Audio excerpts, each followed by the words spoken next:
दोस्तों नमस्कार, मेरा नाम राहुल कुमार है। आज हम आपको दो कहानी के बारे में बताएंगे। पहली कहानी भीलवाड़ा जिले की है। बात मई 2022 महीने की है। भीलवाड़ा जिले में बागौर का एक सांसी परिवार बेटे की शादी संपन्न होने की खुशियों से भरा था। पूरा परिवार सुंदर, सुशील और पढ़ी लिखी बहू पाकर बेहद खुश था। दूल्हा भी सुहाग रात के रंगीन हसीन सपनों में खोया था, जबकि 24 साल की दुल्हन कमला एक अज्ञात भय से आशंकित थी।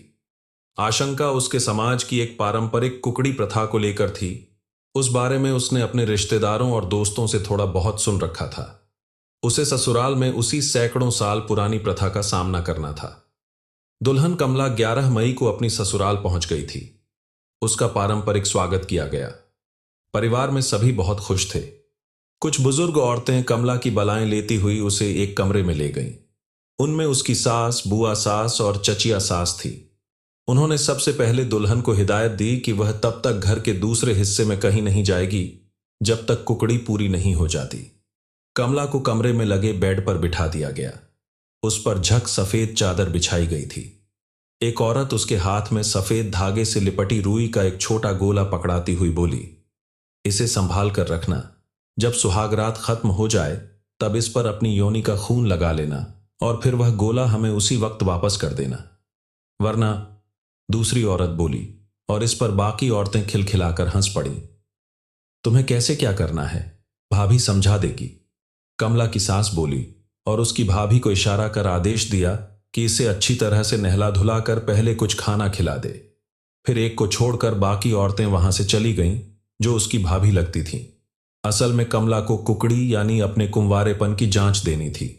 इसके लिए उसे दिन में ही सुहाग की सेज पर पति संग सहवास करना था। इस दौरान उसे बंद कमरे के बाहर मौजूद दूसरी औरतों की निगरानी में रहना था। इसमें उसका पास होना जरूरी था, वरना परिवार सामाजिक दायरे में बंध कर दूसरा निर्णय लेने को मजबूर हो जाएगा। इसका परिणाम क्या हो सकता है, इसकी उसने कभी कल्पना तक नहीं की थी। अंततः वही हुआ जिसका कमला को डर था। उसे पति के साथ कमरे में बंद कर दिया गया था। पति ने उसके साथ दिन में ही सुहागरात मनाई। सहवास पूरा होने के बाद जैसे ही पति कमरे से बाहर निकला, बाहर पहरा दे रही कुछ औरतें दनदनाती हुई कमरे में घुस गईं। एक ने अर्धनग्न कमला से कुकड़ी मांगी। दूसरी औरतें सिलवट पड़ चुकी सफेद चादर पर खून के धब्बे तलाशने लगीं। चचिया सास चिल्लाई, देख तेरी दुल्हन तो कुलछिन निकली, कुकड़ी पर जरा भी खून नहीं लगा है। आए, क्या कह रही है तू? दुल्हन की सास बोली, हाँ हाँ, मैं एकदम सही कह रही हूं। तुम्हारी बहू तो पहले से खेली खाई निकली है। उसके कुंवारे होने के जरा भी लक्षण नहीं मिले हैं। यह बात समाज के पंचों को बतानी होगी, वरना जुल्म हो जाएगा। कमरे के भीतर नवविवाहित पति पत्नी की बातें परिवार के दूसरे मर्दों के अलावा सांसी समाज के लोगों तक पहुंचते देर नहीं लगी। कमला पर तो मानो आफत ही आ गई। उसे सास सहित पति तक ने पूछा कि उसने शादी से पहले किसके साथ रातें रंगीन की, कौन उसका यार है। यह बात उसने पहले क्यों नहीं बताई? इन सवालों के साथ कमला की बुरी तरह पिटाई भी हो गई। कमला ने बताया कि उसके साथ पड़ोस में रहने वाले एक युवक ने जबरदस्ती की थी। इसी के साथ उसने अपने माता पिता की सौगंध खाई कि उसका किसी के साथ कोई नाजायज संबंध नहीं है। कमला का इतना कहना था कि परिवार के बुजुर्ग मर्दों ने तुरंत एक फरमान जारी कर दिया, इसकी पंचायत बुलाई जाएगी। उसी में तय हो पाएगा कि आगे दुल्हन इस घर की बहू बनी रहेगी या फिर उसे हमेशा के लिए मायके भेज दिया जाएगा। अगले रोज मोहल्ले के भादू माता मंदिर में सांसी समाज की पंचायत बुलाई गई। पंचायत में पंचों ने कमला को एक कोने में बैठा दिया।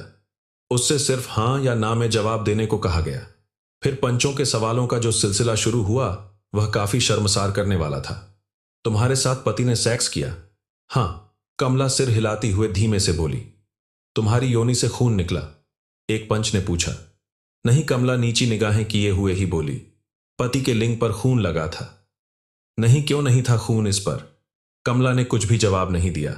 एक पंच सवाल पूछने वाले पंच से बोला, तुम भी गजब करते हो, जब खून निकला ही नहीं तब कहां से खून लगा मिलेगा? ये पूछो, इसने पहली बार किसके साथ सेक्स किया? अच्छा चलो बताओ कि तुमने पहले कहां सेक्स किया? पंच ने अगला सवाल किया। मेरे साथ रेप हुआ, कमला ने बताया। किसने किया? पड़ोसी ने, उससे तुम प्रेम करती थी? नहीं, वह तुमसे प्रेम करता था। पता नहीं कमला को पंचों के और भी बेशर्मी वाले सवालों के जवाब सभी के सामने देने पड़े। पंचायत में ससुराल वाली औरतें, मर्द के अलावा मायके से आए हुए कुछ लोग भी थे। सभी को मालूम हो गया कि कमला कुंवारी नहीं है। वह शादी से पहले ही किसी के साथ सेक्स संबंध बना चुकी है। इसका मतलब परिवार के कुछ मर्दों ने लगाया कि वह सेक्स करने की पहले से अभ्यस्त रही है। उस रोज पंचों ने इस गंभीर मामले को लेकर जो निर्णय लिए उसे अगली पंचायत में सुनाने का फैसला लिया। हालांकि कमला के घर वालों ने भी पंचायत में अपनी बात रखी और कहा कि इस तरह की वारदातें बढ़ गई हैं। इसमें कमला दोषी नहीं है, दोषी रेप करने वाला है। उसके खिलाफ 18 मई 2022 को सुभाष नगर थाने में बलात्कार की शिकायत करने की भी उन्होंने पंचों को जानकारी दी। अगली पंचायत 31 मई को दोबारा बैठी। उस रोज महत्वपूर्ण फैसला सुनाया गया जो कमला और उसके मायके वालों के खिलाफ था। ससुराल में एक अनुष्ठान कराने की बात कही गई, जिस पर होने वाले खर्च के लिए 10 लाख का जुर्माना लगाया गया। इस पर कमला के घर वालों ने आपत्ति जताई और पंचायती फैसले के बारे में बाघोर पुलिस से शिकायत कर दी। पुलिस ने जांच में मामला सही पाया गया और फिर विवाहिता के पति और ससुर के खिलाफ बाघोर थाने में रिपोर्ट दर्ज कर ली गई। इस मामले को भीलवाड़ा के डीएसपी सुरेंद्र कुमार ने गंभीरता से लिया और पंचायत पर परंपरा के नाम पर मानमानी करने का आरोप लगाते हुए आरोपियों के खिलाफ कानून को नजरअंदाज करने से लेकर अभद्रता से पेश आने तक की धाराएं लगा दी। इसकी पुष्टि के लिए मंदिर के पुजारी, पंच और पंचायत में उपस्थित हुए अन्य लोगों के भी बयान लिए गए। कमला के साथ हुए रेप का मामला भी भीलवाड़ा के सुभाष नगर थाने में दर्ज किया जा चुका था। उसमें कमला की मां ने पड़ोसी युवक शाहिद रंगरेज पर बेटी से रेप करने का आरोप लगाया था। यह मामला नवंबर 2021 का था। रिपोर्ट के मुताबिक तब शाहिद ने कमला को इस बारे में किसी को भी नहीं बताने की धमकी दी थी। ऐसा करने पर उसके भाइयों की हत्या करवाने की धमकी दी थी। इस बारे में सुभाष नगर की थाना प्रभारी पुष्पा कसौटिया ने नए सिरे से जांच शुरू की। कसौटिया के मुताबिक शिकायत मिलने के बाद 23 मई 2022 को कमला के साथ हुए रेप की एफआईआर दर्ज कर ली गई थी। रिपोर्ट में 21 नवंबर 2021 की वारदात का जिक्र किया गया। रिपोर्ट के अनुसार उस रोज कमला की मां अपने पति के साथ रिश्तेदारी में शादी में गई हुई थी। घर पर कमला और 2 बेटे थे। रात के समय कमला जब शौचालय गई थी तब शाहिद ने उसके साथ रेप किया। शाहिद की धमकी की वजह से कमला चुप रही। इसके बाद उसकी 11 मई 2022 को शादी हो गई। रेप के मामले की वजह से कमला की जिंदगी दांव पर लग चुकी थी और उसके ससुराल वालों पर भी एक एफआईआर दर्ज हो चुकी थी। इसे देखते हुए सुभाष नगर थाने की पुलिस ने आरोपी शाहिद की गिरफ्तारी में जरा भी देरी नहीं की। कथा लिखे जाने तक कमला अपने मायके में थी और ससुराल वालों के खिलाफ दर्ज मामले की गंभीरता से जांच जारी थी। यह मामला मीडिया में तेजी से फैलने के बाद महिला आयोग ने भी सक्रियता दिखाई। आयोग की अध्यक्ष रेहाना रियाज ने भीलवाड़ा एसपी आदर्श सिद्धू को पत्र लिखकर कुकड़ी प्रथा में शामिल लोगों के खिलाफ सख्त कार्रवाई करने की मांग की। साथ ही दलित महिला संगठनों ने भी इस प्रथा के खिलाफ आवाज बुलंद करने के लिए अभियान चलाने की योजना बनाई है। एसपी ने कहा कि जातीय पंचायत कानूनी तौर पर गलत है। दूसरी कहानी मध्य प्रदेश के बुंदेलखंड अंचल में पन्ना जिला की है।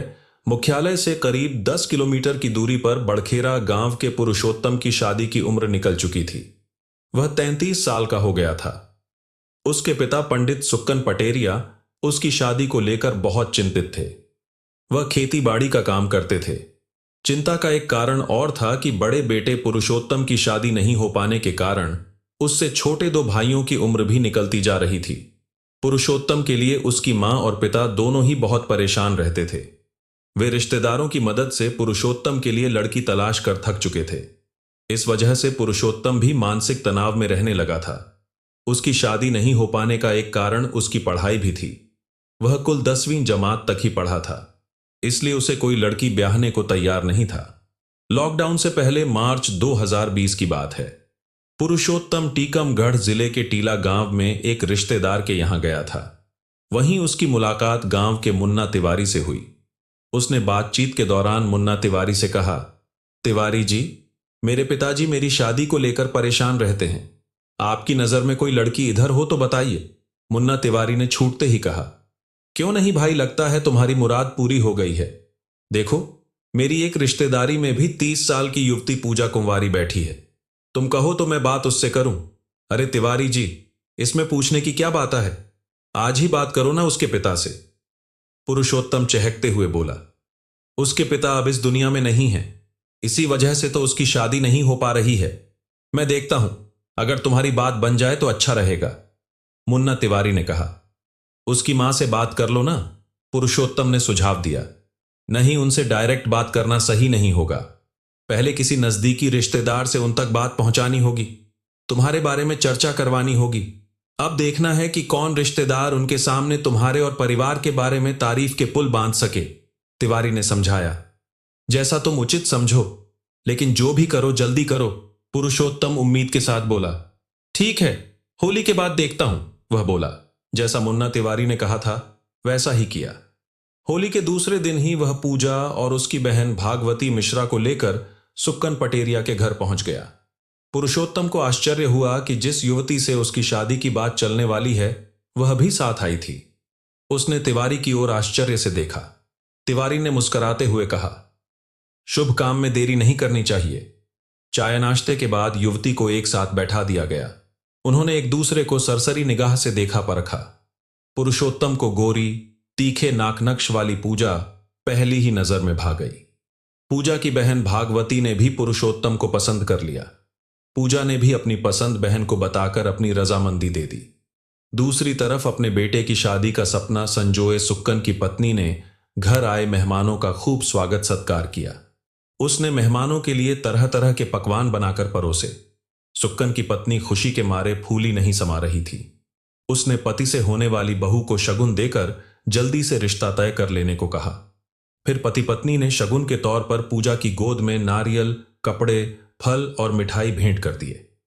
पुरुषोत्तम ने उसे अंगूठी पहनाकर सगाई की रस्म अदा कर दी, साथ में कुछ पैसे भी रख दिए।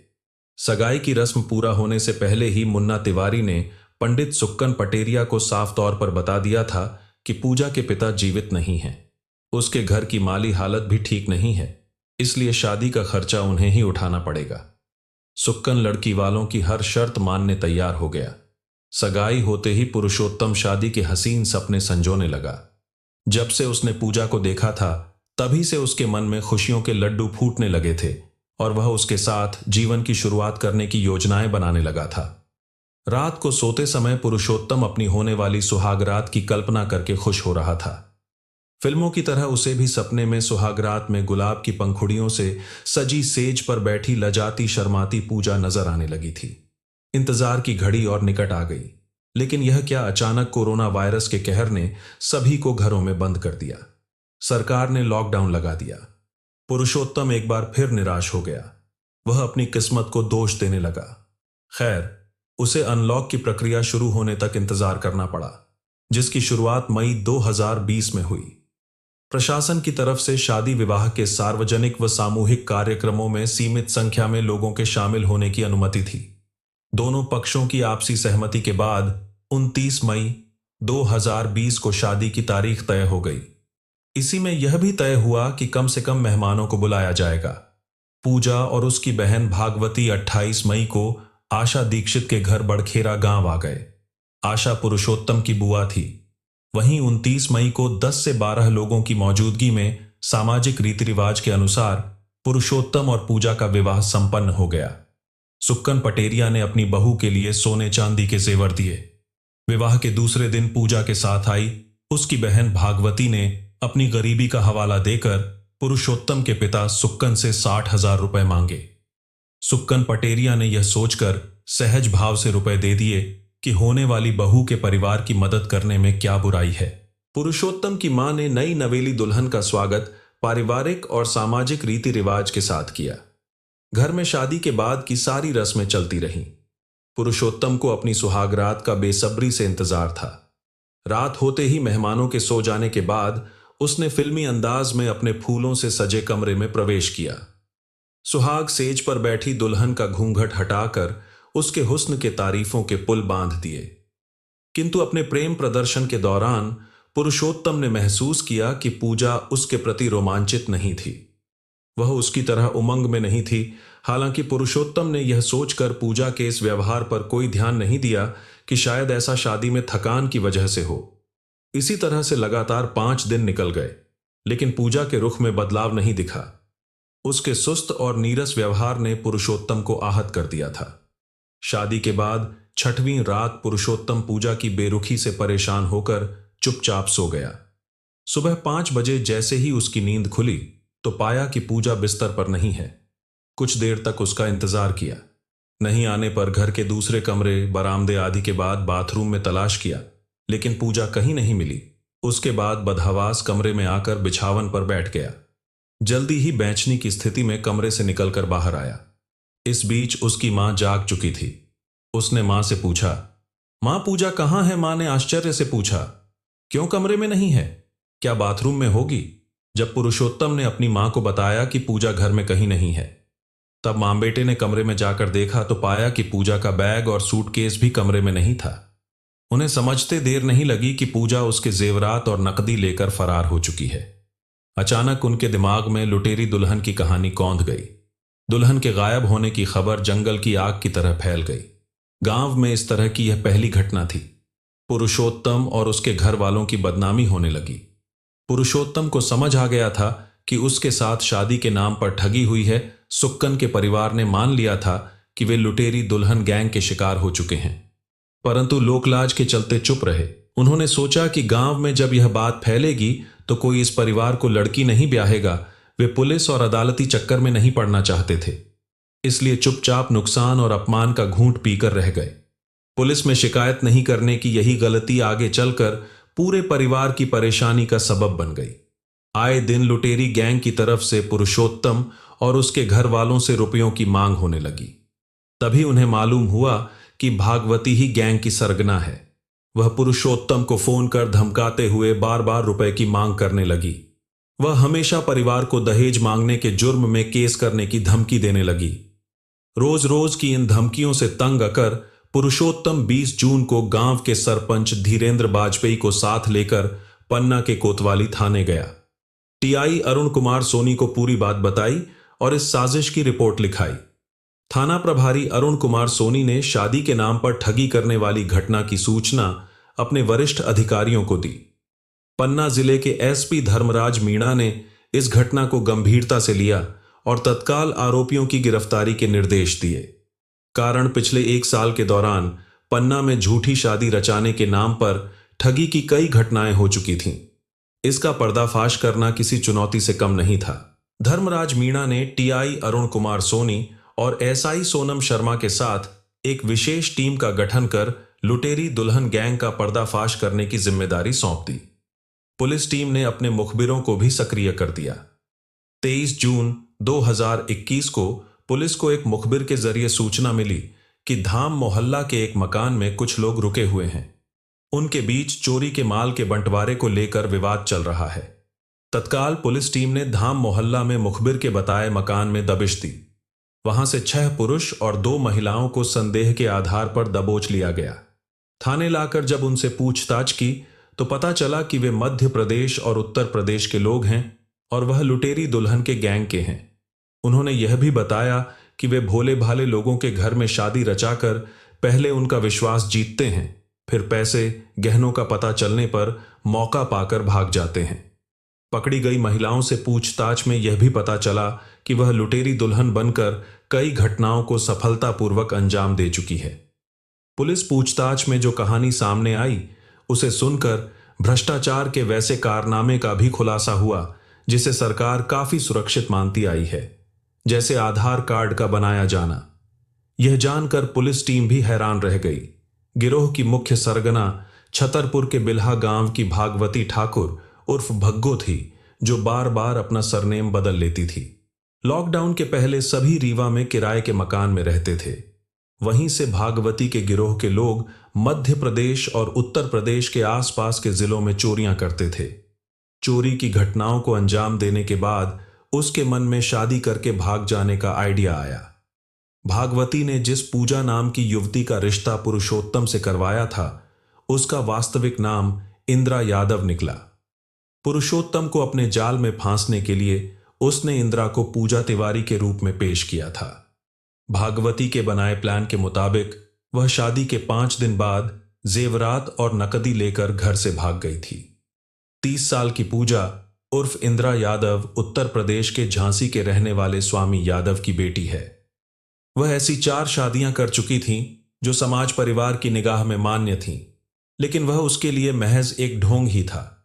गिरोह का एक सदस्य इसरार खान निवासी इटावा, उत्तर प्रदेश, लैपटॉप और प्रिंटर की मदद से गिरोह में शामिल लोगों के नकली आधार कार्ड बनाने का काम करता था।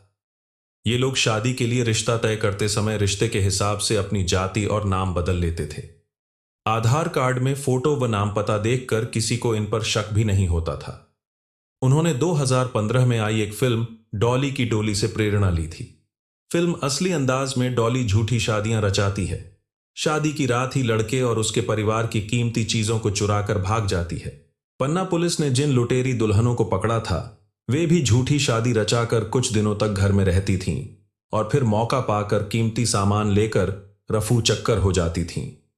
पुलिस ने दोनों के साथ जिन 6 अन्य आरोपियों को गिरफ्तार किया, उसमें आसिफ, कमलेश केवट, रम्मू, मुन्ना तिवारी, रामजी भी थे। सभी सदस्य अलग अलग भूमिकाएं निभाते थे।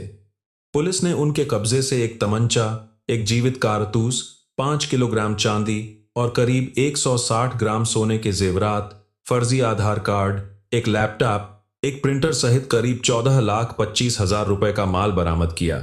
यह गैंग पकड़े जाने से पहले तक बुंदेलखंड, सतना, दमोह, छतरपुर, रीवा, कटनी, उत्तर प्रदेश के बांदा जिले में चोरी, ठगी की करीब 21 वारदातों को अंजाम दे चुका था। पुलिस हिरासत में लिए गए लोगों से जब अन्य घटनाओं के संबंध में पूछताछ की गई, तब उन्होंने पन्ना के 5, पवई के 7, सिमरिया के 6, अमानगंज के 2 और धर्मपुर के 1 मामले में शामिल होना कबूल कर लिया। पुलिस ने सभी आरोपियों से पूछताछ करने के बाद कोर्ट के आदेश पर उन्हें न्यायिक हिरासत में भेज दिया। दोस्तों, आपको हमारी वीडियो पसंद आई हो तो वीडियो को लाइक और हमारे चैनल अपकमिंग अद्विक को सब्सक्राइब जरूर कर ले और कमेंट करके जरूर बताएं कि आप हमारी वीडियो कहां से देख रहे हैं। धन्यवाद दोस्तों।